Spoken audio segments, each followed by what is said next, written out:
Bienvenidos a esta videoclase sobre mecanismos enzimáticos. Vamos a abordar todas las estrategias catalíticas que llevan a cabo las enzimas para transformar sustratos en productos.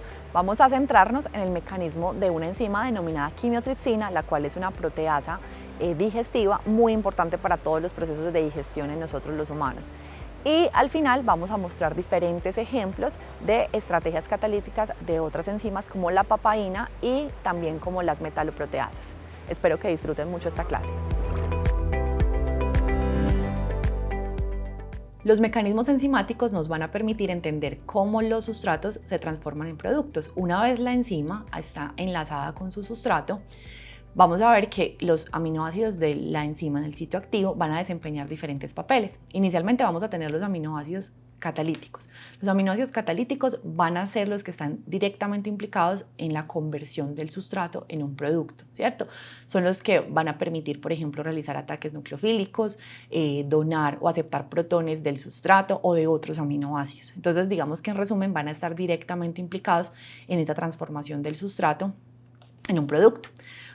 Por otra parte, tenemos los aminoácidos de fijación. Los aminoácidos de fijación o de contacto son los que nos van a permitir que el sustrato se una con la enzima, ¿cierto? Generalmente ustedes saben que la unión de enzima-sustrato se da por interacciones débiles, como puentes de hidrógeno, interacciones hidrofóbicas. Entonces, esos aminoácidos de fijación o de contacto son los que nos van a permitir formar estas interacciones para que, digamos, retengamos o unamos el sustrato en el sitio activo de nuestra enzima.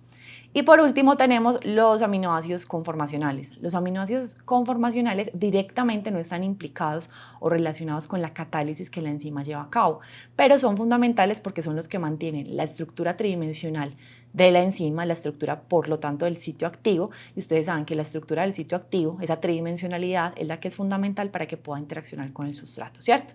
Aquí en esta imagen tenemos varios ejemplos, ¿cierto? Si ustedes miran, aquí tenemos el aminoácido A, el aminoácido B, el aminoácido C y el aminoácido D. Si ustedes miran, esos 4 aminoácidos están formando interacciones, en este caso interacciones tipo puentes de hidrógeno, que las podemos ver por acá, con nuestro sustrato, que es el que está representado en color azul, ¿cierto? Miren que aquí tenemos la formación de un puente de hidrógeno, otro puente de hidrógeno, puente de hidrógeno, puente de hidrógeno, ¿cierto?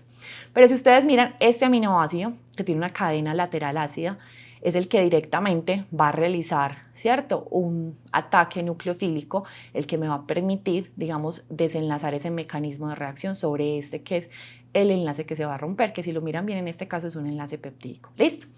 Entonces, para que entendamos, digamos, un poquito mejor cómo se llevan a cabo eso o qué tipos de mecanismos catalíticos existen, vamos a centrarnos en 3 mecanismos básicos. Existen muchos más, pero digamos que por simplicidad solamente vamos a abordar estos 3. ¿Listo?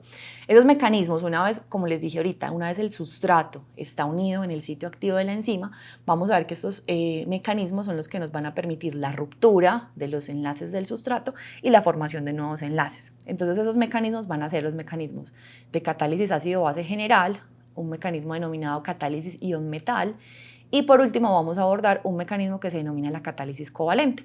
Y al final vamos a tener una integración de estrategias catalíticas como para que pongamos a prueba todos los conocimientos que vamos a tener de forma inicial.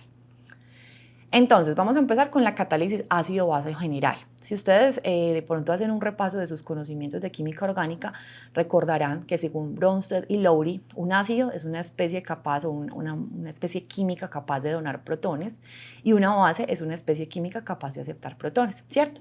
Entonces, si nos basamos en esta definición, vamos a ver que la catálisis ácido-base general va a estar mediada por la transferencia de protones hacia o desde el sustrato. ¿Listo? En este tipo de catálisis van a ser fundamentales los aminoácidos que tienen residuos o que tienen mejor grupos R con, digamos, grupos ácidos o con grupos básicos. ¿Listo? Si ustedes miran aquí inicialmente, vamos a ver transferencias de protones entre aminoácidos del sitio activo. Por ejemplo, si ustedes miran acá, yo tengo una lisina que se encuentra desprotonada. Obviamente ya puede actuar como una base al tomar un protón de este residuo de glutamato. Obviamente miren que acá la lisina se me va a protonar, va a quedar con carga positiva, ¿cierto? Pero si miran, lo importante es que este glutamato va a quedar desprotonado y va a quedar con carga negativa, ¿cierto? Entonces, si ustedes miran, esto es catálisis ácido-base porque hay una transferencia de protones entre aminoácidos del sitio activo. O esa transferencia de protones, después vamos a ver que también se puede llevar a cabo con el sustrato, ¿cierto? Es decir, el sustrato puede aceptar protones o donarle protones a un aminoácido del sitio activo. Entonces, así como un repaso, vamos a tener en cuenta cuáles son los residuos aminoácidos que pueden participar en esa catálisis ácido-base. Inicialmente tenemos el glutamato y el aspartato. Son aminoácidos que tienen grupos R ácidos. La forma ácida obviamente es la del ácido carboxílico protonada que ustedes ven acá, y la forma básica es cuando ese ácido carboxílico se ha desprotonado, como ustedes lo ven aquí en esta parte, ¿cierto? Entonces, si ustedes miran en la forma ácida, pues obviamente él puede actuar como un aceptor, un donador de protones, y en la forma básica obviamente él va a actuar como un aceptor de protones. Por aquí tenemos la lisina y la arginina. Miren que la lisina y la arginina en la forma ácida, la forma protonada, pues obviamente ese es el grupo R de la lisina. La arginina tiene un grupo guanidinio, pero ambos tienen una forma ácida protonada. En esa forma ácida actúan como donadores de protones, y esta es la forma básica en la que van a actuar como aceptores, ¿cierto? Miren que en la forma básica se encuentran desprotonadas. Esta es la amina desprotonada. La cisteína es un aminoácido bastante importante. Miren que en su forma ácida este grupo sulfidrilo está protonado, ¿cierto? Puede donar protones, pero la forma básica, miren que aquí también puede actuar como un nucleófilo, ¿cierto? Cuando esta cisteína se desprotona, vamos a tener la formación de este nucleófilo. La histidina, que tiene este anillo imidazólico, la forma protonada es la forma ácida, ¿cierto? Miren aquí que puede donar este protón. Esta es la forma básica. Para la serina tenemos un hidroxilo, lo mismo que para la treonina. Esta es su forma ácida. Miren aquí la forma básica desprotonada. Y finalmente para la tirosina, que tiene este anillo fenólico, miren que este es el fenol protonado, la forma ácida, y la forma desprotonada es este, que es el ion fenoxi. ¿Listo? Entonces, el segundo tipo de catálisis que vamos a abordar es la catálisis ion-metal. Como su nombre lo dice, la catálisis ion-metal tiene la participación de un cofactor metálico, y ese cofactor metálico está presente en unas enzimas que las vamos a denominar las metaloenzimas. Ese cofactor metálico puede ser de diferente naturaleza, puede ser el hierro de sus diferentes estados de oxidación, cobre, zinc, manganeso, cobalto, calcio. Digamos que estos tres son los más utilizados junto con el calcio, y lo importante de esa catálisis ion-metal es que ese metal va a tener, digamos, varias funciones muy diferenciadas. Primero, por ejemplo, en los intermediarios de reacción, que ustedes saben que son estados de alta energía, los iones cargados positivamente pueden ayudarme a estabilizar las cargas negativas que se generen de forma transitoria en los intermediarios de reacción. Esta es una función que es muy importante y que van a ver, digamos, en varios mecanismos enzimáticos. Las enzimas que tienen un cofactor metálico, el cofactor metálico está cargado positivamente, y esa interacción entre esa carga positiva del cofactor metálico con una molécula del agua, que ustedes saben que una molécula de agua va a tener este oxígeno con una carga parcial negativa, ¿cierto? ¿Qué va a suceder? Pues que esta interacción del metal con el oxígeno, que tiene carga negativa de la molécula de agua, va a aumentar la acidez de la molécula de agua. ¿A qué me refiero con aumentar la acidez? Esa molécula de agua va a ser más susceptible de donar un protón, un H+, ¿listo? Y ese H+, ¿cierto? Miren que si lo pensamos un poquito mejor, la molécula de agua estaría actuando como un ácido, se forma este nucleófilo, el OH-, que va a venir y me puede hacer aquí un ataque nucleofílico, por ejemplo, en este carbono, que es un carbono electrofílico, este carbono carbonilo. ¿Listo? Entonces, digamos que para que el agua se pueda volver o se me genere una especie nucleofílica, es muy importante la interacción con metales dentro del sitio activo de la enzima. Y por último, les voy a mostrar este ejemplo que es fundamental en muchas enzimas que dependen de ATP como sustrato. Si ustedes miran, el ATP obviamente es una molécula bastante inestable por esta, digamos, repulsión electrostática de estas cargas negativas que tenemos acá. Las enzimas que tienen como sustrato el ATP son enzimas dependientes del cofactor magnesio, y ese cofactor magnesio es el que nos va a permitir apantallar esas cargas negativas del ATP, ¿cierto? Para que, por ejemplo, una especie nucleofílica pueda hacer un ataque sobre este grupo, este fósforo que tenemos acá. Por último, como tercer mecanismo, vamos a abordar este que es el tipo de catálisis covalente. ¿Qué sucede con la catálisis covalente? Tenemos, digamos, un caso muy especial porque de forma transitoria vamos a tener la enzima, ¿cierto? Tenemos a tener que la enzima se va a unir covalentemente con el intermediario de la reacción. Entonces, si ustedes lo miran acá, yo tengo este que sería mi sustrato, aquí tengo la enzima, ¿cierto? No nos interesa mucho la estructura de la enzima, pero lo que les voy a mostrar es que aquí tengo una especie que va a actuar como un nucleófilo, ¿cierto? este X que tiene un parcito de electrones libres. Obviamente esta especie, que puede ser un aminoácido, ¿cierto?, nucleofílico de la enzima, viene y hace un ataque nucleofílico a este fósforo, ¿cierto?, que sabemos que es electrofílico, tiene una densidad de carga positiva. Entonces, si ustedes miran, se forma un enlace nucleófilo-fósforo, ¿cierto? Miren que aquí este par de electrones pi se mueven o se desplazan, se forma este intermediario de la reacción. Como es una reacción de sustitución nucleofílica, este enlace de acá se va a romper, mírenlo acá. Entonces tendría este que sería mi grupo saliente. Miren que de forma transitoria la enzima está enlazada con el intermediario de la reacción. Hay un enlace covalente entre este que es un aminoácido de la enzima, ¿cierto? Y este que es, digamos, parte de lo que quedó, ¿cierto?, de ese sustrato, el intermediario de la reacción. Entonces, digamos que la catálisis covalente siempre se va a caracterizar porque tiene, digamos, esa formación de ese enlace covalente. Hay enzimas que tienen combinaciones de estrategias catalíticas. ¿Qué significa una combinación de estrategias catalíticas? Enzimas que tienen, por ejemplo, vamos a ver esta, que va a ser nuestra referencia.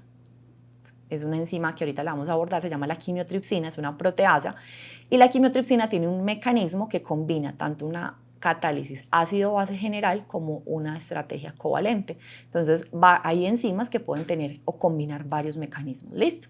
Si ustedes miran acá, ahorita lo vamos a ver un poquito más en detalle, pero tenemos un residuo básico, un aminoácido catalítico básico dentro del sitio activo de la quimiotripsina.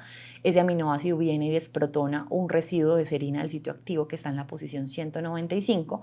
Se genera obviamente un nucleófilo, ¿cierto? Ese ion alcoxído que va a venir a hacer, miren acá, el ataque nucleofílico a este carbono carbonilo. Si ustedes miran, este de acá es un enlace peptídico, es el enlace peptídico que vamos a hidrolizar.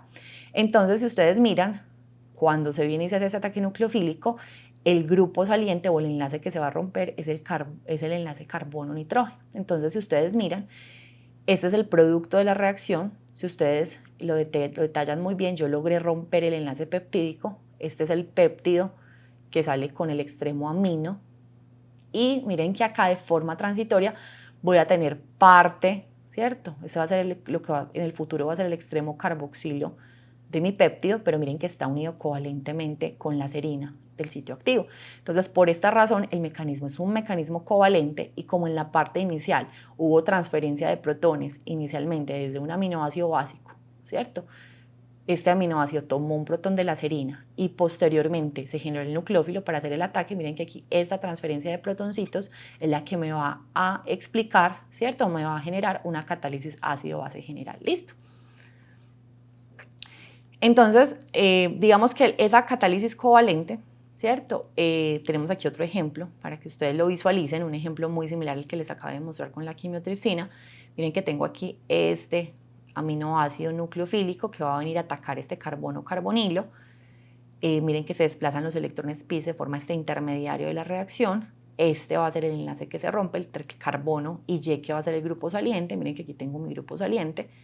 Y de forma transitoria, miren que la enzima está modificada covalentemente. Aquí se dice que la enzima va a estar acilada. ¿Listo?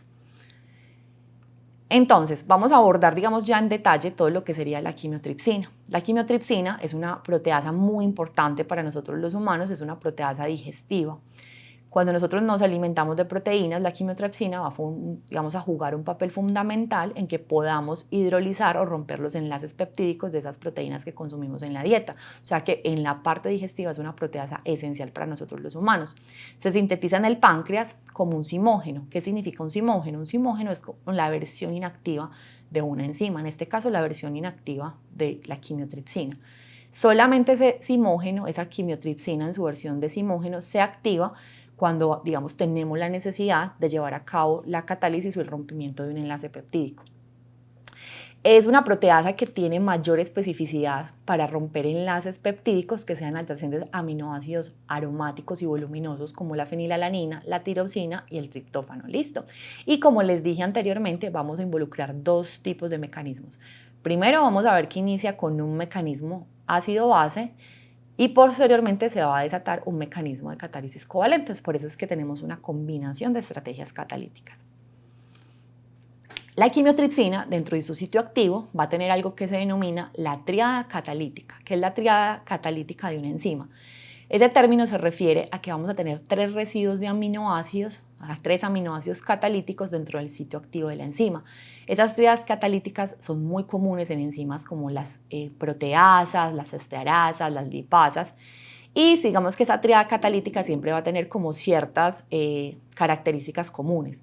Siempre vamos a tener un aminoácido ácido, un aminoácido básico y vamos a tener un aminoácido, aquí que en este caso sería la serina 195, que es el que a una vez se desprotone se va a convertir en un nucleófilo. ¿Listo? ¿Qué sucede? No existen de forma natural aminoácidos que sean nucleófilos fuertes, entonces, por ejemplo, para que la serina se convierta en un nucleófilo fuerte, tenemos que tener en cuenta que debe ser desprotonada previamente, en este caso, por un residuo de la histidina 57. Recuerden que estos numeritos hacen referencia a la posición del aminoácido dentro de la secuencia de la enzima. ¿Listo? Entonces, mírenlo aquí en resumen, para que no se les olvide. Una tríada catalítica siempre va a tener un residuo ácido, un residuo básico y un residuo que va a actuar como un nucleófilo. Mírenlos aquí dentro de la cavidad del sitio activo de la enzima, lo que tenemos en colorcito negro aquí es el sustrato. Entonces, digamos que ya tengo ese complejo enzima-sustrato y ya vamos a ver cómo se desencadena ese mecanismo catalítico. Aquí tenemos, digamos, más explicadita un poquito esa tríada catalítica. Entonces, si ustedes miran, tengo para la quimiotripsina un aspartato en la posición 102, una histidina en la posición 57 y una serina en la posición 195. Entonces, ¿qué sucede?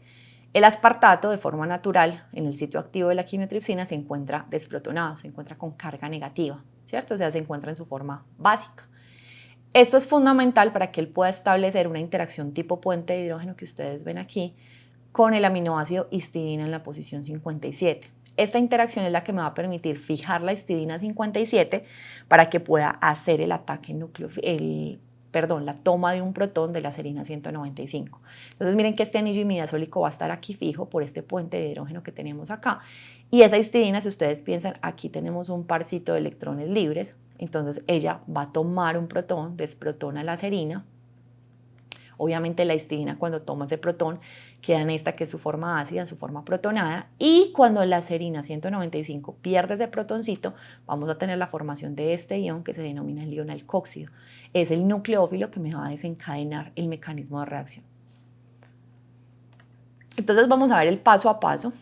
Lo que quiero que ustedes tengan claro es que aquí estamos representando los aminoácidos del sitio activo de la enzima, los estamos representando como con esta media luna de color amarillo, pero solamente estamos destacando los 3 residuos que son los importantes: el aminoácido ácido, que es el aspartato, el aminoácido básico, que es la histidina, y el aminoácido que va a ser mi nucleófilo, que en este caso es la serina. Entonces, una vez la enzima se une con el sustrato, miren que el sustrato lo vamos a representar de color naranja, miren que yo tengo aquí ya mi interacción enzima-sustrato, y miren que el primer paso del mecanismo de la reacción es justo lo que yo les explicaba ahorita. El parcito de electrones libres que tiene este nitrógeno del anillo imidazol de la histidina toma un protón de la serina y al desprotonarla se genera el nucleófilo, el ion alcóxido, que es el que viene y hace el ataque nucleofílico sobre este carbono carbonilo. Miren que este que les estoy señalando acá es el enlace peptídico que vamos a hidrolizar. Cuando este oxígeno viene y ataca nucleofílicamente a este carbono electrofílico, este parcito de electrones pi obviamente se van a mover aquí y vamos a generar este que es el intermediario de la reacción. Miren acá, ese intermediario se llama el intermediario tetraédrico. ¿Por qué tetraédrico? Porque si ustedes piensan, yo estoy pasando de un carbono sp2 a un intermediario que tiene una hibridación sp3. Recuerden que los carbonos sp3 tienen una geometría tetraédrica, ¿cierto? Digamos, intermediario de la reacción, miren que yo tengo aquí una carga negativa localizada, se va a estabilizar en una cavidad que se llama la cavidad del oxianión, que es la que ustedes ven aquí un poquito más detallada. Si ustedes miran, este es el intermediario de la reacción y miren que esta carga negativa que tiene transitoriamente aquí este oxígeno, este de acá, miren que se está estabilizando por puentes de hidrógeno con aminoácidos, ¿cierto? Que lo que me están haciendo es como de forma transitoria estabilizar ese intermediario para que la catálisis, digamos que energéticamente sea mucho más favorable. Entonces, si ustedes miran, son estos residuos que son fundamentales para estabilizar por puentes de hidrógeno ese intermediario de la reacción. Ustedes saben que los intermediarios son inestables, este intermediario colapsa, ¿cierto? ¿Cómo va a colapsar este intermediario? Pues este parcito de electrones que tengo aquí formándome una carga negativa regresan a su posición natural, se regenera el enlace pi y obviamente voy a generar el rompimiento de este enlace carbono-nitrógeno, o sea que este va a ser mi grupo saliente. Obviamente este nitrógeno se va con el parcito de electrones, ¿cierto? De este enlace carbono-nitrógeno y obviamente esa carga negativa se va a neutralizar tomando este protoncito del residuo de histidina. Entonces, si ustedes lo miran acá, tenemos ya el producto del paso anterior. Miren que logramos el rompimiento del enlace peptídico, este enlace se rompió y tenemos ya el extremo amino del péptido y el extremo carboxilo del péptido que transitoriamente, miren que está unido con la enzima. Por eso es que aquí tenemos un mecanismo de catálisis covalente. En este momento nuestra enzima se encuentra asilada y necesitamos, digamos, un segundo paso en la reacción que nos permita liberar este otro intermediario, liberar el péptido con su extremo carboxilo. ¿Qué sucederá entonces a continuación? Liberamos el primer producto de la reacción, que es el que ustedes ven acá. Si ustedes miran, tengo el péptido, el extremo amino del péptido. Y digamos que lo que viene a continuación es el mecanismo que nos va a permitir liberar el extremo carboxilo de mi péptido. Entonces, ¿qué va a suceder a continuación? Tenemos la participación de una molécula de agua fundamental, que es la molécula de agua catalítica. El espacio que dejamos aquí en el sitio activo, cuando se liberó, miramos mi primer producto, me va a permitir que se acomode una molécula de agua. Y en este caso, miren que aquí el nitrógeno del anillo imidazol de la histidina ya está desprotonado. Recuerden que quedó desprotonado porque el primer producto tomó ese protoncito que la había tomado inicialmente, ¿cierto? Del sustrato. Entonces miren que aquí este nitrógeno nuevamente va a actuar como una base, va a tomar un protón de la molécula de agua. Cuando esa molécula de agua se desprotona, voy a generar un nucleófilo. Es este que les estoy dibujando acá, que es el que va a venir y me va a hacer aquí el ataque nucleofílico a este carbono carbonilo. Miren que el mecanismo es bastante similar a lo que les he explicado previamente. Este par de electrones pi se mueve, se forma una carga negativa. Nuevamente tenemos en este punto un intermediario tetraédrico. Miren que este intermediario tetraédrico también se está estabilizando en la cavidad del oxianión. Recuerden que son puentes de hidrógeno los que estabilizan de forma transitoria esta carga negativa. Entonces, cuando colapsa este intermediario, este parcito de electrones regresa, forma el enlace pi, y lo que voy a tener aquí justamente es el rompimiento del enlace carbono-oxígeno, este que les estoy señalando. Este rompimiento del enlace de este carbono, que es el del intermediario de la reacción, ¿cierto? El intermediario que se va a liberar a continuación, y este que, si lo piensan bien, es el oxígeno de la serina. Obviamente, el oxígeno de la serina se va a quedar con los electrones de este enlace y obviamente para estabilizar esa carga negativa él toma este protoncito que es el protoncito de la histidina, del anillo imidazólico de la histidina, y lo que vamos a tener finalmente, si ustedes lo miran, es regeneramos la serina. Ven que la serina ya queda con su digamos forma inicial, con el grupo, con el hidroxilo regenerado, y tenemos el segundo producto de la reacción. Si ustedes miran, el segundo producto de la reacción es el extremo ácido carboxílico de mi péptido, el extremo carboxilo. Ustedes saben que cuando yo rompo un enlace peptídico voy a generar dos extremos, ¿cierto? Un extremo amino y un extremo carboxílico. O sea que aquí logré liberar el segundo producto y regenerar los aminoácidos del sitio activo de la enzima, lo cual es fundamental para que la enzima pueda iniciar un nuevo ciclo catalítico aceptando un nuevo sustrato. Entonces miren que aquí les muestran cómo ya se libera el producto del sitio activo de la enzima y logramos regenerar para que nuestra quimiotripsina pueda desatar o empezar un nuevo mecanismo de reacción con otro sustrato, con otra molécula de sustrato. Aquí finalmente lo que les vamos a explicar es otros ejemplos que nos permiten profundizar los mecanismos enzimáticos de otro tipo de enzimas proteasas. Vamos a hablar de una proteasa bastante interesante que se denomina la papaína. La papaína es una enzima proteolítica que está presente en la papaya, principalmente en la cáscara de papaya. Se usa mucho, sobre todo, por ejemplo, como ablandador de carnes, se usa para tratamientos de cuero, de los textiles, en la industria dermatológica, para clarificar ciertos alimentos como por ejemplo la cerveza. Entonces, ¿qué pasa con esa papaína? Esa papaína, digamos que los aminoácidos del sitio activo ya no van a ser una triada catalítica, sino una diada catalítica, una diada formada por un residuo de cisteína y un residuo de histidina. Este residuo de histidina viene y toma el protoncito de la cisteína y recuerden que la cisteína en su forma ácida tiene un grupo tiol y cuando ese tiol se desprotona, yo voy a generar este nucleófilo, que es el que me va a generar el ataque nucleofílico sobre el carbono carbonilo del enlace peptídico que voy a hidrolizar. Otro ejemplo que tenemos por acá es de unas enzimas denominadas aspartilproteasas. Un ejemplo clásico de las aspartilproteasas es esta enzima que tenemos aquí dibujadita, que se denomina la renina. La renina es una enzima, digamos, encargada de regular todo el proceso de la presión arterial. Es una enzima que transforma una molécula denominada el angiotensinógeno y lo convierte en angiotensina 1. Y esto es fundamental para ayudar a regular todo el proceso de presión arterial. Entonces, ¿qué es lo que nos interesa acá? Esta aspartilproteasa, que es la renina, tiene 2 residuos de aspartato dentro de su sitio activo. Y es importante porque dentro del sitio activo tenemos la presencia de una molécula de agua catalítica. Mírenla acá.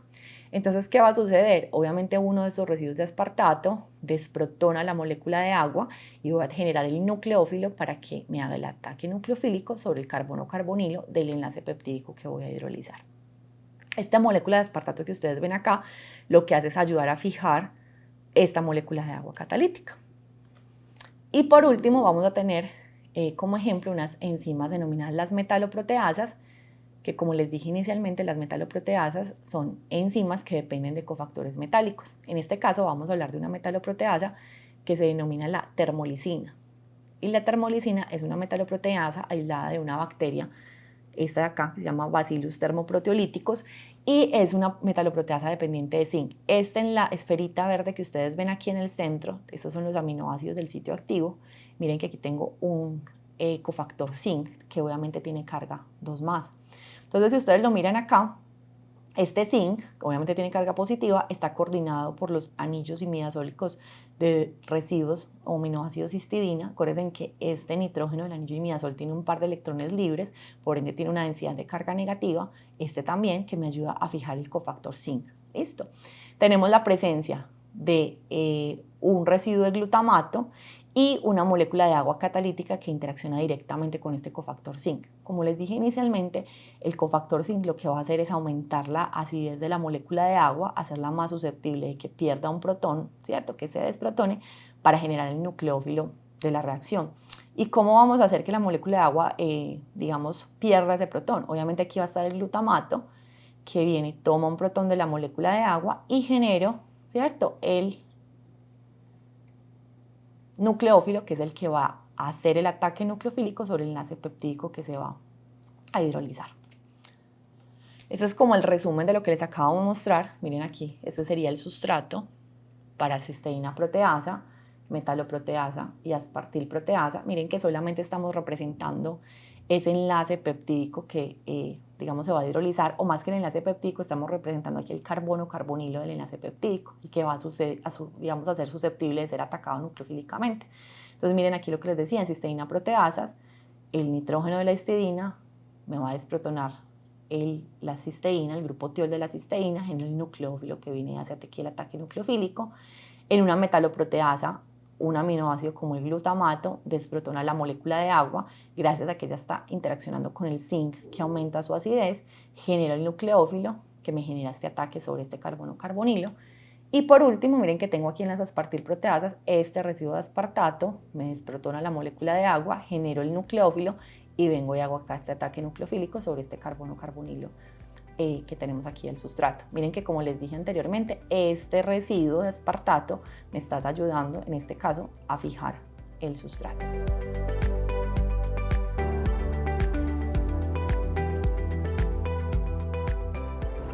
Espero que las temáticas hubieran sido lo suficientemente claras y que los conceptos, que obviamente tienen mucha relación con la química orgánica, puedan ser aplicados en este curso de bioquímica.